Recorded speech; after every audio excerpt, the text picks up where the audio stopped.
Over the last 5 weeks, we have traced the promise that God made to Abraham early on in Genesis through 3 generations up to today. Abraham, Isaac, and then Jacob. And what we've seen over and over again is a people who fail. And they fail, and they fail, and they fail. And then we also see this God who is full of grace towards them, constantly leading and correcting and guiding these people. And so Abraham, who we looked at the first couple weeks, he turns to Egypt to try and protect the promise. And then Sarah uses Hagar to try and produce the promise outside of God's plan. And then Rebekah, she tries to manage the promise that God gave her about her sons. Jacob tries to grab hold of this promise that God had made to him, and he doesn't want to let go. And then his sons, we didn't talk about this, but his sons are going to try and defend that promise through violence and revenge. That's what we've traced through the lineage of this promise. But what we've learned was that the story was never just about this family. And it was never just about a piece of land. In fact, the promise wasn't just about the promise. It was always about learning to trust the God who made the promise and then partnering with him to bless all people. And so this family, they try to secure the promise through power. They try to control the promise. They try to manipulate the promise.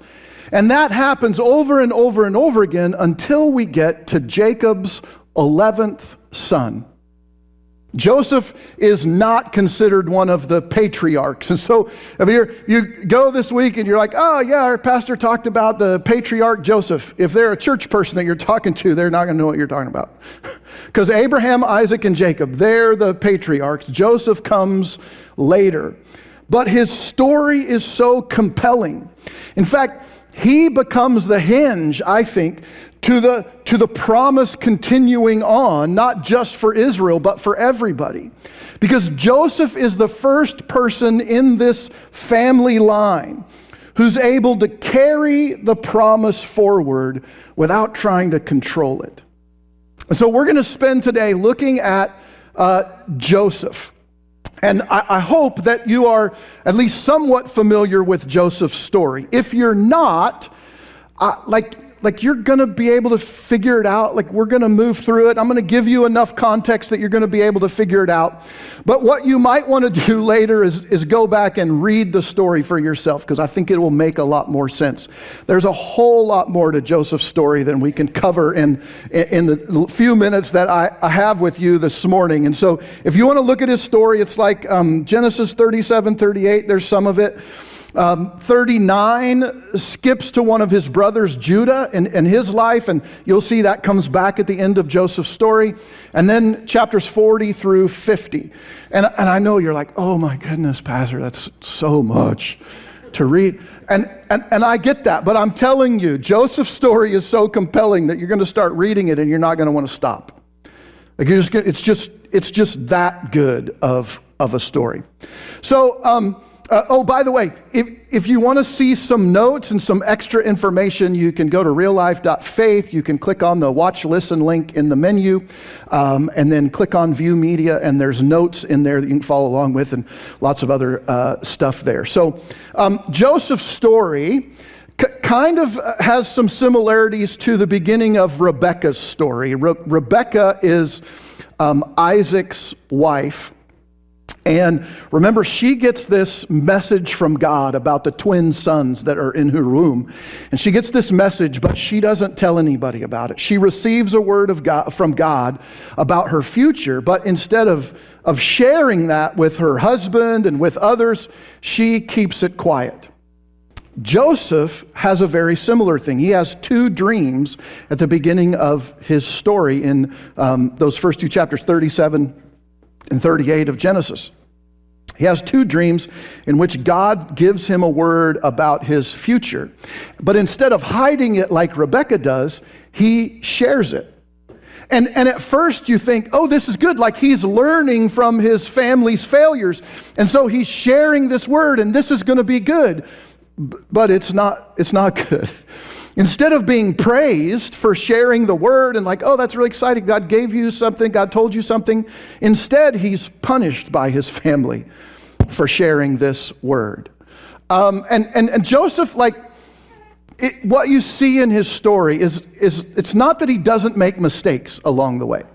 He does make mistakes, but they're not manipulative, they're just immature. Like he makes some mistakes, but it's because he's trying. And he's learning and he's trying to figure it out. And so he shares this word from God and he gets punished for it. And it's not a good situation. So his family, his father and mother and his 10 older brothers, like if you remember from last couple weeks, like this family is full of dysfunction. Jacob he plays favorites with his wives, Rachel and Leah, and then he plays favorites with his sons, and we're told that Joseph is his favorite son. He treats him better and different than any of the others. He's got 10 older sons, but he decides very early that Joseph is going to be the one who's going to be in charge and kind of lead everybody else. And so when Jacob sends Joseph off to check on his brothers who are tending the flocks out in the desert, the narrator has already established in the story that his brothers hate him. Because of the dreams, because of the favoritism, his brothers hate him. And so it's no surprise that when Joseph gets out to his brothers and he's just going to check on them and tell their dad, when he arrives, they already have a plan to get rid of him. In fact, the plan starts with, we're just going to kill him and then we're going to be free of him. Now, one of the brothers, Judah, kind of steps in and he goes, wait, let's not kill him because then we'll be guilty before dad of his blood. So instead, let's throw him into this pit and then we'll figure out what to do with him later. We could sell him, we could do this, they're trying to figure it out. Well, while he's in the pit and the brothers are off trying to figure out what to do with him, we're told that some Midianite people in a caravan headed down to Egypt find him in the pit, pull him out, and then take him down to Egypt where he is sold as a slave. Now, what's kind of hard for us, if you know the story, if you've heard the story from being a kid in church or whatever, there's a lot of information that we, the reader, have about Joseph, about his brothers, about what's going on, that Joseph doesn't know. So try to put yourself in Joseph's feet for just a minute. Joseph knows that his brothers don't like him. He knows that they stripped him and dropped him down into a pit. And then he knows that nobody in his family ever came looking for him after that. That's really all Joseph knows about the story from his perspective. What he doesn't know is whether or not his father had anything to do with the plan. Because the narrator tells us at the beginning of the story, even his father is upset with him about the dreams. The very next thing that happens is his dad sends him to check on his brothers who hate him. He's thrown into a pit and he's sold into slavery in Egypt. I think Jacob in his mind is trying to figure out what happened, and I think there's at least a strong possibility, because of the situation that led to it, that he thinks his dad orchestrated the whole plan. Did he have anything to do with it? He doesn't know, but he has decades to wonder, to try to figure it out, to try to put the pieces together of a story that he knows only a few things about. So over the next 40 years, a whole lot of stuff happens. And it happens like it does in our lives. It's kind of spurts and starts, like this big thing happens and then it goes for a while, and then this big thing happens and it goes for a while. It's a lot like our lives. We just, different things happen, they come up, and it's like really exciting for a little bit, or it's really terrible for a little bit, and then we get this period of where it kind of settles down. So Joseph is hauled off to Egypt, and he's sold as a slave to a man named Potiphar, who works for Pharaoh. He's got a big estate. He's got a lot of servants, a lot of things going on. And Joseph, when he gets there, one of the really cool things about his story is when he gets there, he doesn't sulk his way through slavery. He doesn't get there and he doesn't whine and cry about all that happened to him, and like, I didn't do anything to deserve this, and I can't believe this is where I'm at and what God's done with me. Like, I should be in a much better situation. Like, God promised me these dreams, and there's just nothing. I'm just a slave. Instead, Joseph works diligently for Potiphar. He is faithful in the way that he serves him. And Joseph may not have been able to control how he got to Egypt, but he absolutely controls the kind of man he becomes while he's in Egypt. And everything is going really good. Joseph is rising in the ranks in Potiphar's house. He begins to get more responsibility, more control, and eventually he's like number 2 in the family. Potiphar, and then his wife, and then Joseph is in charge of everybody else in the whole household. Until after a while, Potiphar's wife takes an interest in him. And eventually, nobody is there. She tries to seduce him, and Joseph does what he's supposed to do. He resists that temptation. He doesn't give in to those passions. Instead, he runs away. But, it doesn't work. And the wife is so mad at what happened that she goes to her husband and she makes up this story. And she says, Joseph came and he violated me, and Potiphar is so upset that he has Joseph thrown into prison. Only Joseph doesn't call it prison. In Genesis chapter 40, verse 15, Joseph actually calls it a pit. He's like, I've been here before. It's different pits, but it's the same situation. It's no good. What's going on? And so what we learn in this moment is that faithfulness does not always keep you out of the pit. In fact, faithfulness sometimes is what sends you there. And we don't like that, do we? Because I think in church, culture, and Christianity, we feel like, well, if I do the right things, if I follow God, if I live faithfully before Him, then only good things will happen to me. I think even as a kid growing up, that was what was sold to me. Like, if you believe Jesus and you follow Him, you're going to get all the things that you ever wanted. But sometimes living faithfully before God actually sends us to the places we don't want to be. Joseph's story shows that. Well, once again, he's in this kind of second pit, this underground prison.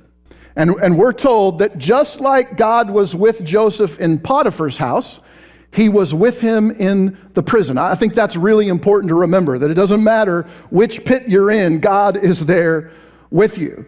And God shows him favor. It says He shows him steadfast love. The same love and favor in Potiphar's house, He shows him in the big house. And eventually, Joseph begins to rise in power, at least as much as possible, while he's in this second pit. And in fact, it goes on to say for the jail keeper exactly what it said about Potiphar, that he controlled everything, or he didn't have to control anything because Joseph controlled everything.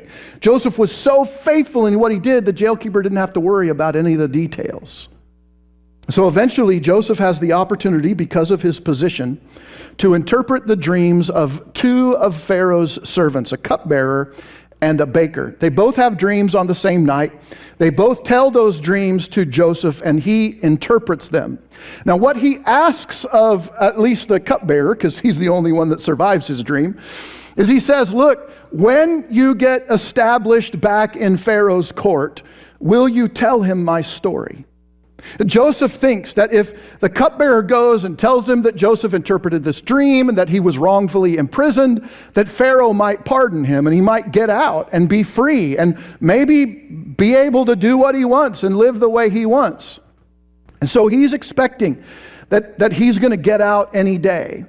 But the cupbearer gets out, he goes back to Pharaoh's court, and he doesn't say a word for 2 years.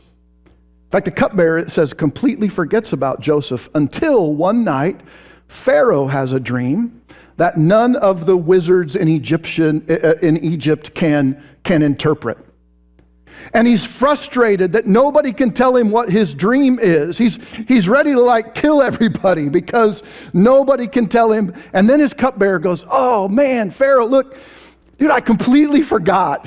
When I was in prison, when you put me there, there was this guy there and he interpreted my dream and the dreams came true. And now I'm back with Pharaoh. His name is Joseph. He's in the prison. I can get him for you." And so he comes back. In Genesis 41, you read that story. Joseph is called up from the pit. He's cleaned up. He's presented to Pharaoh. But when he's called, he makes it clear to Pharaoh. He's like, "Look, I'm not interpreting your dream. God is interpreting your dream." It's like the God of my fathers, Abraham, Isaac, and Jacob, the God of creation. He's the one that's interpreting your dream. What Joseph does offer to Pharaoh after he interprets the dream of 7 plenty years in Egypt and then 7 terrible years of famine, then after that, he takes advantage of the moment. He gives Pharaoh a little unsolicited advice. And it's odd because nobody talks to Pharaoh this way. So it's a weird kind of moment. But he says to Pharaoh, he goes, "Look, you've got 7 years of plenty and you've got 7 years of famine coming. What you ought to do is find somebody who's wise and discerning and set that person over the land of Egypt to protect and provide so that in the 7 years of famine, the nation can continue and everybody can be taken care of." It's a pretty shrewd move on Joseph's part because Pharaoh responds like this. He says, "Look, remember, none of the wise men in Egypt have been able to interpret the dream until Joseph comes." And so then Joseph says, "Hey, find a wise guy who's discerning and put him in charge." And Pharaoh goes, "Well, nobody's as discerning or wise as you. You just interpreted a dream that nobody else could interpret." And so Pharaoh puts Joseph in charge. Pharaoh gives Joseph, this is important to the story, Pharaoh gives Joseph nearly everything that his childhood dreams promised. Pharaoh rescues Joseph from the pit. He gives Joseph a new name. He gives Joseph a position in Egypt, number 2 in the entire nation. He provides Joseph with wealth and with power. He even gives Joseph a wife. And all of the things that Joseph's dad was supposed to do, Pharaoh does. Now, watch what happens in chapter 41, the end of chapter 41. Before the year of famine came, so they have 7 years of plenty, and this is like the 7th year. It's the year before the 7 years of famine are to start. In that time, 2 sons were born to Joseph. Asenath, the daughter of Potiphar, priest of On, bore them to him. So he's Joseph's wife. What's important about this, I don't have time to tell you, but it's in the message notes. It's like supplemental stuff. So if you go there and look, you can see it. But Joseph has these 2 sons, and this is what he names them. He calls the name of the firstborn Manasseh, for he said, "God has made me forget all my hardship and all my father's house." The Hebrew word Manasseh sounds like made to forget. And then the name of the second he called Ephraim, for God has made me fruitful in the land of my affliction. Ephraim in Hebrew sounds like fruitful, be fruitful, or made fruitful. So Joseph has gone from pits to power. And for a lot of us, we would be tempted to stop the story there In fact, it looks like Joseph has everything that he could possibly have wanted, everything that his childhood dreams said he was going to have. He has authority. People are bowing down before him. In fact, Pharaoh says that wherever you go, people are to bow before you like they do me. He has authority. He has influence. He's been given a family. He even has food in the midst of this famine. But the names of his sons tell us something important. Joseph may be fruitful in Egypt, but he has not forgotten his past. And he may be honored here in Egypt, but he has not healed from everything that happened to him. And that matters. It matters because power alone does not heal what pain has shaped within us. It doesn't replace it. Power only reveals what we will do with the pain we still carry. The pit tests whether Joseph will trust God when he has no power, and the palace tests whether he will trust God when he has power. What I think is happening in the story is that the author is quietly, almost in the background, setting the stage.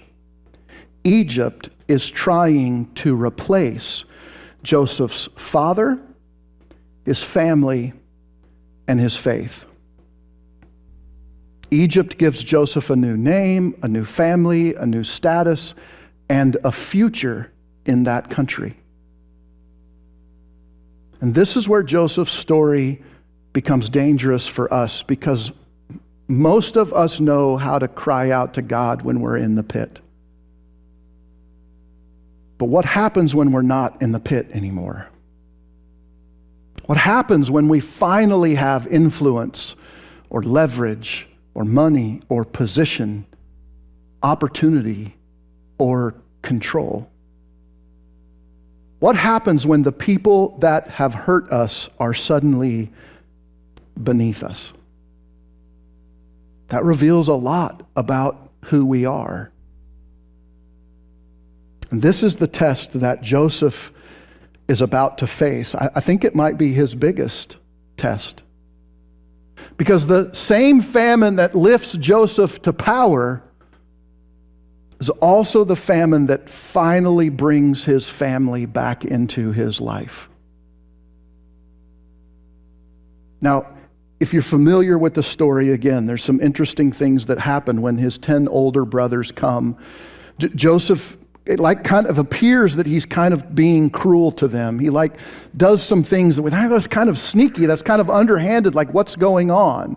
But I think what really is happening here is that Joseph is trying to figure out what actually happened nearly 4 decades earlier.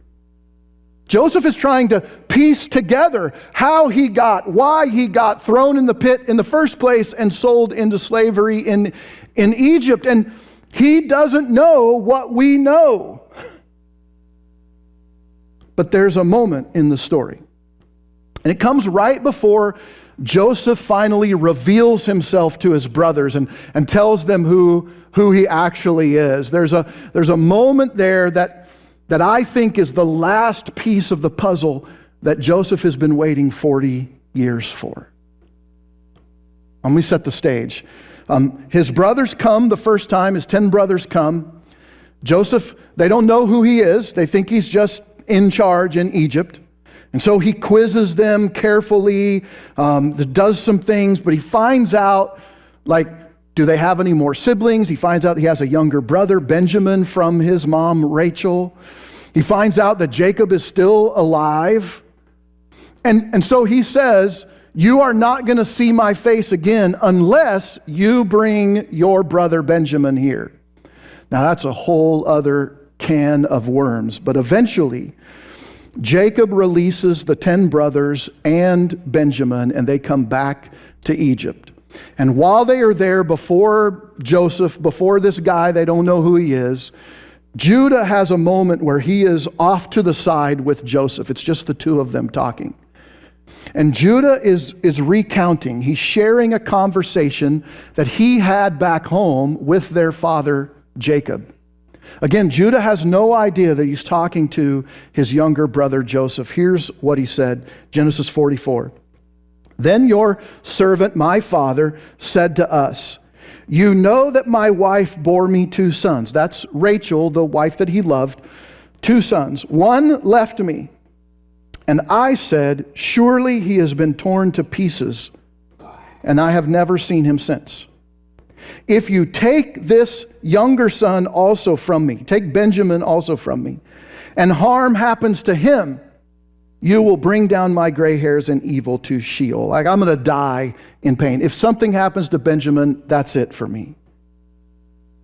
And I think Joseph, after 40 years of wondering, did my dad send me to my brothers to get rid of me, to quiet me, to shut me up? If my dad didn't know about what my brothers did, why didn't he come for me? All of that in this moment, I think, is kind of revealed to Joseph. All this time, 40 years, Jacob has believed that Joseph was killed by a wild animal. And more than that, the pain of losing Joseph was so great, he says, if I lose his brother Benjamin, that's just going to be it for me. That would just kill me. Joseph finally learns that his dad did love him, never stopped loving him, and only didn't come looking for him because he thought he was already dead. There's something else in the next few verses. In verse 32, Judah tells Joseph something else. He tells him that Judah offered himself as a pledge for Joseph's younger brother Benjamin's safety.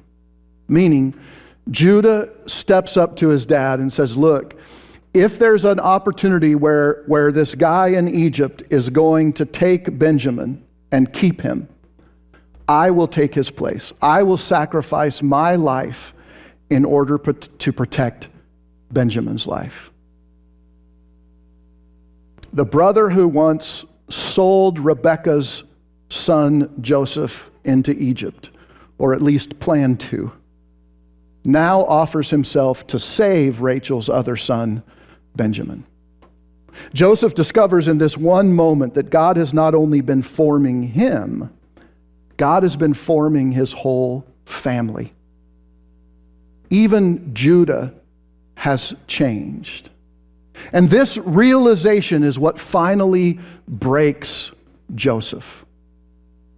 In tears, Joseph sends out all of his Egyptian servants, so it's just he and his 11 brothers in the room, and he breaks down and he reveals himself to his brothers. I am your brother Joseph, who you sold into Egypt. The story doesn't end there. He goes on to tell his brothers, look, don't beat yourselves up because of what you did 40 years ago, because God sent me before you to preserve life. Joseph is able to say in that moment, look, there was a reason, there was a purpose, there was a plan behind this. That's why I said earlier, Joseph is the first one who's able to carry this promise without trying to control it. He's like, all this terrible stuff happened, but look, it was, God used it. It doesn't end the tension in the family, though. You know, one moment doesn't usually solve every problem that we have with our brothers and sisters and moms and dads and all of that kind of stuff. It doesn't end the family tension, because a few years later, Jacob is going to die. The dad is going to die, and his brothers, Joseph's brothers, begin to panic again. Now that dad is dead, Joseph is still in charge in Egypt. We don't know what he's going to do. And so once again, his brothers come to him. Look at what happens in chapter 50. His brothers come, and they fell down before him. And they said, behold, we are your servants. I think this is the fulfillment of that first dream that Joseph had when he was a child. But Joseph said to them, "Do not fear. Am I in the place of God?" Man, that's an important line, because you know what? We'd all like to be in the place of God sometimes, especially when the people who hurt us are beneath us. We can even think, God put me here so that I can take care of this. God put me here so that I could get revenge. He says, don't fear. Am I in the place of God? It's not my job to judge what you did or didn't do. As for you, though, you meant evil against me. Hold that in your mind for a second.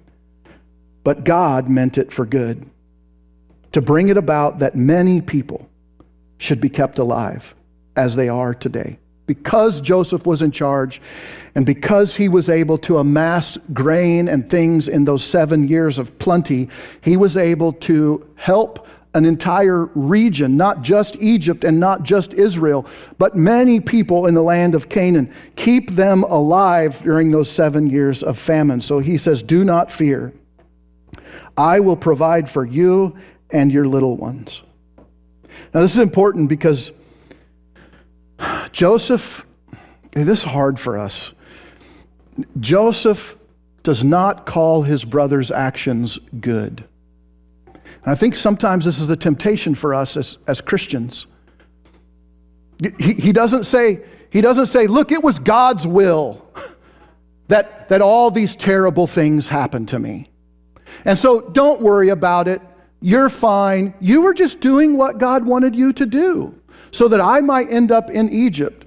Can I just, I'm going to get spicy here. That's crap.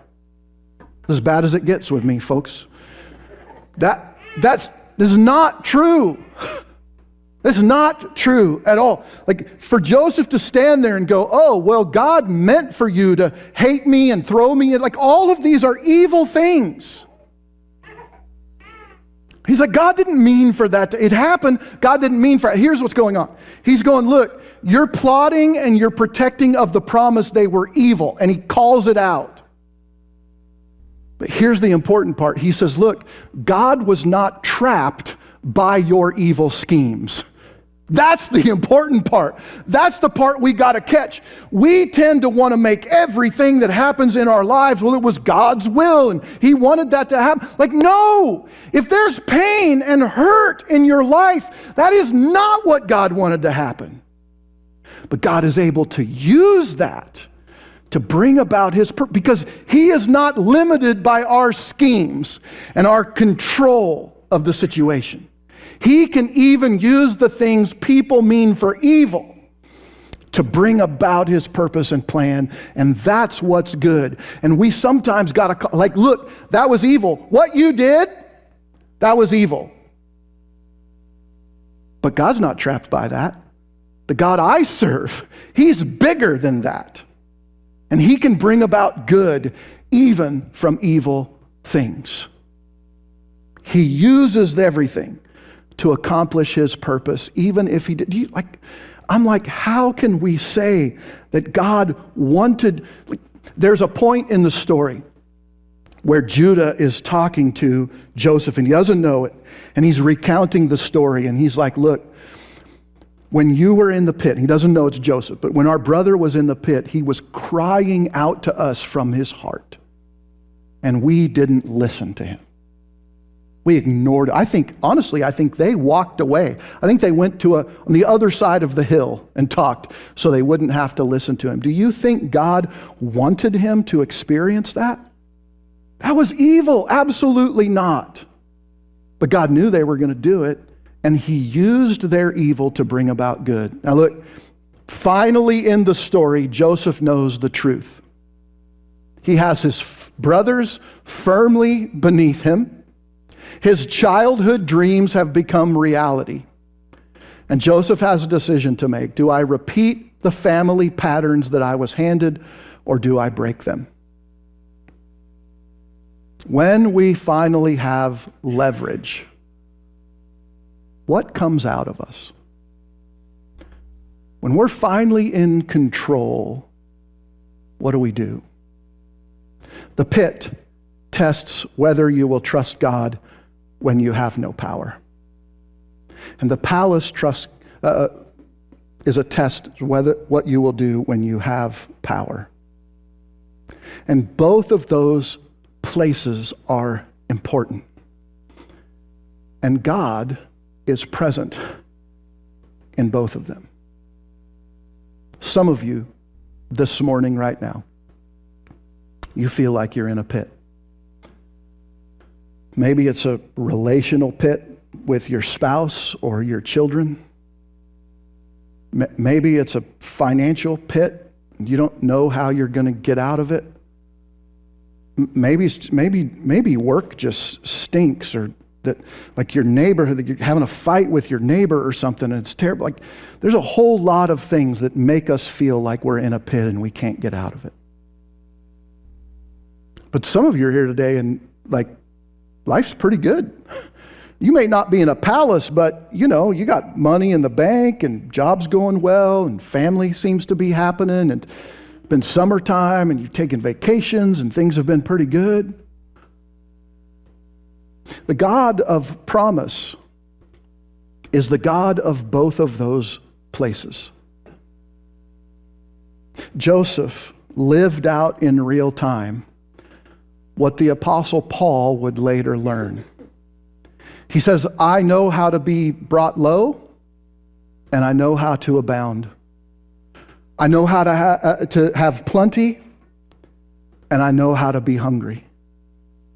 I know that whether in abundance or in need, I can do all things through him who strengthens me. Whether I'm in the pit or the palace, God is still the same God. And Joseph is the first one in the storyline who gets it, who doesn't blame God because he's in the pit, and he doesn't forget God when he's in the palace. And the question today is not simply what season of life are you in. The question is, will you trust God in that season? Will you trust him in the pit? Will you trust him in the palace? If you need prayer today, or you're ready to take your next step with Jesus, our care team is waiting to walk with you back to our family room, where you can pray and you can talk and you can share those things that are going on in your life. If you're joining us online, we'd love to help you take your next steps as well. There are links on the video description or on the page that you're looking at, and we'd love to walk that journey with you. What we're going to do right now is have a moment of prayer, and if God is moving your heart, if something's going on, whether you feel like you've been in the pit or the palace, if he's doing something in your life, we want to give you the opportunity to talk. And so we're going to pray and bow our heads and close our eyes, and if you need to go, you just get up and go. Nobody's going to be looking at you or thinking about you, or like we're actually going to be praying for you, because we want you to find freedom no matter what place you're in. And we want you to look more like Jesus and to see him transform your life. So let's take a minute and pray. God, thank you for this day and for the story of Joseph and really Abraham and Isaac and Jacob and Joseph and their wives and their kids and the whole story, because it helps us see that we don't have to be perfect in the way that we follow you. What you want to see is progression. And we see that in the storyline. Sometimes, these people, they repeat the failures of their family, but sometimes they get it right. And what's happening in this story is not just these individual things, but what we see is this progression of the promise. And we see these people building on that. And really the way we say it is looking more like you every day. And so, Father, we pray for those who are going back to talk with our care team, that you would just open their heart, that you would bring transformation and healing and hope to their lives. And God, for the rest of us, that this week, whether we find ourselves in a pit or in a palace, that we would recognize the part that you play in both of those places. And that we would not let success take your place, and we would not let struggles make us feel like you've forgotten about us. Instead, we'd recognize your presence in both of those places, and we'd seek to just follow and trust you through them both. Father, thank you for your love and for this story, and God, for loving us and making us a part of the story as well. In Jesus' name, amen.